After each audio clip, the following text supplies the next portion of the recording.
When it comes to these aspects of life, terminology is not a question of semantics. When you say, I'm a confused soul, a soul cannot be confused. You are a confused mind. Why is it so important to correct this? Because if you do not understand the distinction between one thing and the other, suppose you go to your doctor because you have a cardiac problem and you say, "Doctor, my liver is giving me trouble." He will attend to something else, you know, isn't it? So it's very important. It is not a question of semantics, it's just not just a question of splitting hair. It's just like this. You have a heart problem but you go to a liver doctor. This is not going to be a solution, there's going to be more problems because anyway, once you go to him, he has to conduct a surgery upon your liver, whether you have liver problem or not. That's part of the business, okay. So it's very important, your soul cannot be confused. And first of all, do not talk about a soul because it's not come into your experience. And if you talk about something which is not yet in your experience, to put it very bluntly, it amounts to lying. So this is the first thing you must do, you must stop lying. Do not talk about anything which is not yet a reality for you. It may be said in the Gita, it may be written in the Vedas, everybody may be talking about it, it doesn't matter. It's not true for you, you do not talk about it. You do not talk about soul, you do not talk about heaven, you do not talk about God because it is not yet a reality for you. If you do not talk about these things, a certain longing will appear within you which will lead you there. If you talk about it, you will satisfy yourself with gossip, the real thing will never happen to you. You will be fulfilled with gossip. Gossip is a very fulfilling thing, you know. Yes. Yes, lot of people avoid reality just by gossiping. Whole lot of people avoid reality just by watching a cinema. Cinema is somebody's gossip, isn't it? Somebody's story. I'm not against it, but I'm saying if you're using it to enhance your life, it's okay. If you're using it to avoid your life, it's a serious problem, isn't it? And a lot of people are using it to avoid life. You know, you don't have to do anything in your life, you go just sit in a dark room, buy a bucket of popcorn. Somebody will love, somebody will fight, somebody will live, somebody will do everything. You just have to eat popcorn and it happens. You can cry, you can laugh and you can come out and it's done. And they tell you when it's ended. These days they don't put that "the end" anymore. You're supposed to figure, it's over.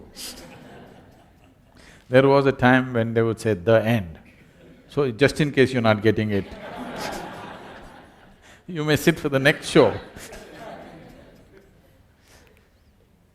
So, do not deceive yourself. This is the least you can do for yourself is do not bullshit yourself. If you do not bullshit others also, your life around you will also improve phenomenally, but that I will leave it to you, okay? That's your decision.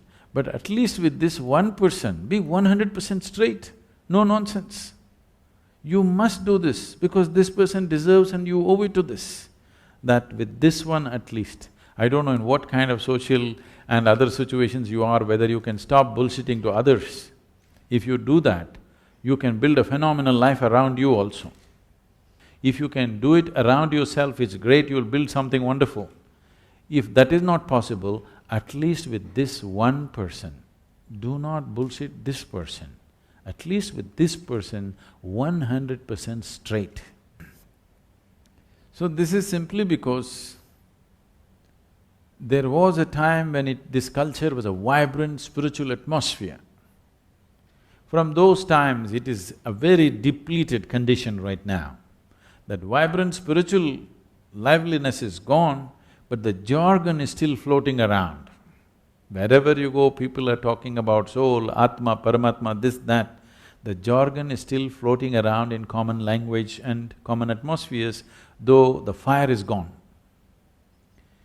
Because of this, it is one way it could have been a positive influence, but it is also a negative influence because you're talking about the highest things in a mundane way, so that all the highest things will just die, just talking about it like gossip. People will discuss Gita on the tea shop, people will nothing wrong with the tea shop, I'm saying not with the necessary focus or the sanctity that it needs. Sanctity not in terms of elevating it to some place, sanctity in terms of if you want to put your hand into the milk, you would see that your hands are clean, isn't it? Because otherwise it'll go bad. This is just like that. If you want to put your hands into something, before that, a little bit of care. Otherwise, you will become a confused soul, which is impossible. But you think it's real. Confused mind, possible. Mind can only be confused. If somebody has a clear mind, he must be a fanatic. Do you understand? The nature of the mind is confusion. That's its beauty, it's always confused because it can't figure anything. But it can gather everything and mull over it endlessly. This is the nature of your logical mind. Mind is always going to be confused unless you're a single-track idiot or you're a fanatic. Otherwise, mind will be confused. A confused mind is good. If you know how to organize your confusion, if you know how to handle your confusion, if you know how to increase the enormity of your confusion consciously, if you can handle your confusion consciously, mind is a very productive instrument. If you're looking for a mind which is not confused, you can go for a brain surgery. You can remove half of it, there'll be no confusion. Clear? The more intelligent you are, the more you will wonder, the more you will be confused about everything. The more profoundly you look at life, the more confused you will be. And it's good. Only somebody who doesn't look at anything, who's got a parallel vision, he is dead sure about everything. So you must either be an idiot or a fanatic to do that, and there's not much difference between the two.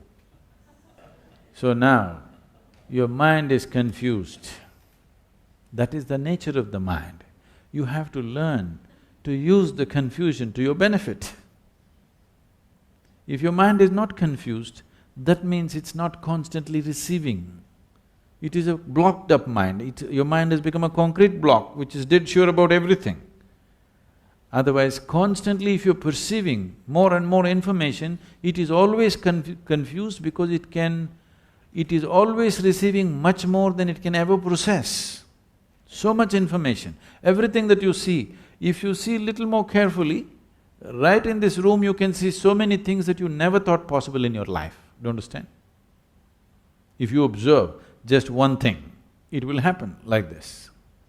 It is just that people are saying like this and they don't see anything. If they pay enough attention to any one thing, you will see a simple ant can keep your focus on for the rest of your life. It has so much in it. So everything around you, if you pay enough attention, there is so much information, no way can any mind ever process it. Only an unattentive mind thinks it knows everything. An attentive mind is always wondering and confused about every little thing in the universe. And that's the way it should be. You should not suffer your confusion. You must understand if you're constantly confused, that means you have a functioning intelligence. Yes. So, once you have separated your soul and your mind, a non-existent soul in your experience, the mind is receiving too many things from every direction, all the time, endlessly, in wakefulness and sleep. The five senses are always perceiving endlessly. Most people are not alert to it, so their life becomes stagnant and boring. Confusion means there is still a possibility. Conclusion means it's death. So, don't try to conclude and take away the confusion. Confusion is fine. Right now, do not imagine things which are not true. Confusion is because never in the history of humanity anybody ever figured the nature of creation, nature of life in their mind.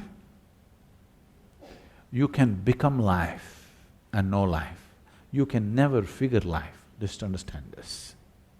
Never ever can you figure life out. But if you become an absolute piece of life, you will know life for what it is. So the only way to know life is to become one.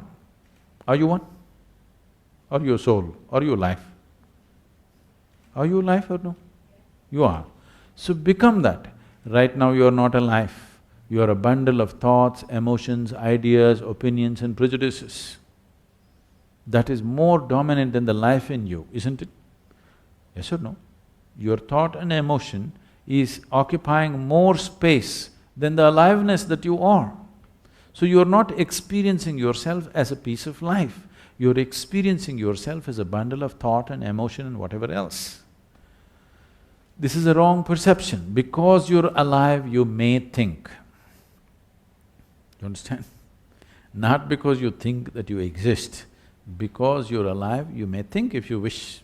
But right now, the thought process has become so compulsive that people think that is more dominant or is predominant to life.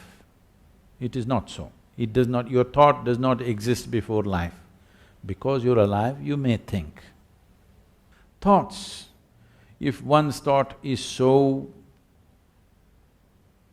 focused towards one thing in his life, nothing else seems to matter, such a person is free simply because of his thought, not a confused thought process. That thought process will not protect you. But if one's thought is like this, that it is absolutely connected to one thing and one thing only, a focused thought, such a thought can give you a lot of protection and a lot of purpose and a lot of capability. That's a different thing. But right now you are not in that state, it's better to use a simple tool. And you don't have to worry that somebody is going to affect you. You need to understand this. If you protect yourself, you will also protect yourself from well-being. Do you understand? So the protection should be such that only what is not necessary for you is filtered. You need a filter, not a wall. Yes? If you build a wall around you, it'll protect you from life itself. Lot of people are doing this. They want to protect themselves from death and danger, but what they will succeed is they will protect themselves from life. Even life won't touch them. They're so safe. Don't become like that. Life should touch you. Even if life smothers you, it's better than remaining untouched by life. Thank you.